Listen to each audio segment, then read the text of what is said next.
we're moving on to our second smart topic of the day. And, you know, this one is actually a pretty disturbing one. There is a new report from the U.S. Substance Abuse and Mental Health Services that show more than 700,000 kids here in the United States between the ages of 12 and 14 are drinking alcohol. 12 years old, can you imagine?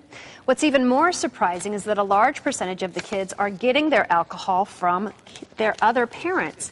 And in my world, we did not drink in our house. My family would never serve us alcohol, but you do have stories of a lot of people whose parents let their kids drink, and they say, hey, it's better to do it in your own house than someplace else. Well, many of you are commenting on our Smart Family 15 Facebook about this one as well, and so let's jump online and take a look at some of those conversations for you. And let's see, as we do that, I'm going to just sneak up a little bit closer here because it's hard to see. Lisa Friel Jasper says maybe they should use some common sense and try to keep it under lock and key, as with medications, guns, and pools. And Blanche Daniel McElroy says half of the people who have kids really shouldn't, meaning maybe they're not being very responsible with their kids. Well, join the conversation on Facebook.com/SmartFamily15. We're reading your comments on air, and we love to have you as part of all of this, so join the conversation. Well, let's continue the conversation with some people who have experienced the effects of alcohol firsthand. And joining us now is Shelley Mowry. She's been with us before. She's from drugfreearizona.org. And also joining us for the first time is Lauren King, who is a recovering alcoholic, and both are here to talk about their stories. Thanks for being here. Sure. Lauren, let's talk to you first of all. You know, when we talk about these latest studies that show kids that are 10, 11, 12 drinking alcohol, are you surprised by that at all, or does it seem like it's really happening and we're just not talking about it? It continues to surprise me, but more than anything else, it's scary, and it scares me because this is what's going on out there. I know that it was introduced to me at a young age, and I'm just scared for my kids growing up. You know, how young are they going to be when they're first exposed? Yeah.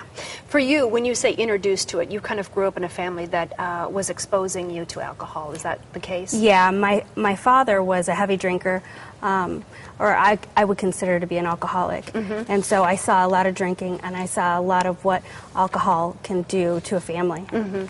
So let's talk just a little bit about what's out there. What do we know, and what are the tools that we need to kind of help families with this? Should we be letting our kids drink alcohol around the table, or should we be introducing it to them? No, and this is an age-old debate, really, isn't it? And I'm so encouraged to see what was on the Facebook page, because there was a study that was done recently called the Forbidden Fruit, with the idea of, hey, we'll just give the kids the alcohol in our home, we'll keep the keys, and it'll be much safer. Yeah. But what they found is that kids who are allowed to drink in the home were 4 times as likely to drink outside of the home. And so you think about it, yeah, they think it's okay to drink at home, that's the accepted norm. Mm-hmm. They're more likely to drink outside the home than those kids who are not allowed to drink in the home.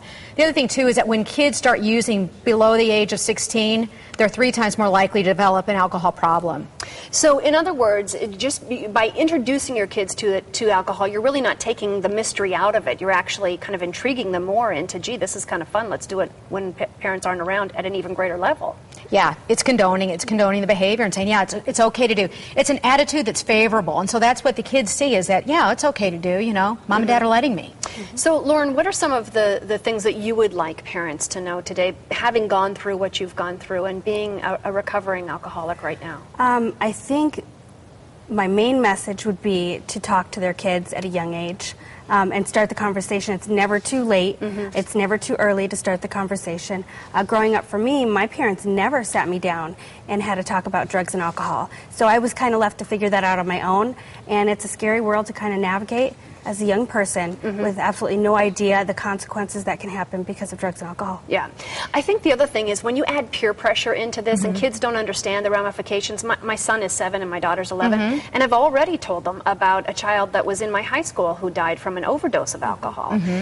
It can happen to anyone, and kids have no idea how much alcohol is too much alcohol for their little bodies. It can, and one of the things that you had talked about too, about parents, you know, allowing the alcohol in their home, sometimes parents have the idea of, you know, being their friend. I want to be the friend of my child, you know, rather than setting the rules. Yeah. And in fact, Buckeye became the first town in Maricopa County to pass a social host ordinance. So now a parent can be held responsible if there's underage drinking in their home. And so now at least parents there have an out that say, nope, it's against the law for me here. I could get in trouble if police come to my house and there's underage drinking here. Yeah, and I think that's the important part that really is kind of waking parents up to this, is that I am going to be held responsible for anything that happens in my house. Right. Real quick, Shell, talk about Four Loko, what that is, because it's a new drink that's just got a ton of alcohol in it. Yeah, Four Loko, it's about this big, comes in a can. It's alcohol, and it used to have caffeine in it, but not any longer.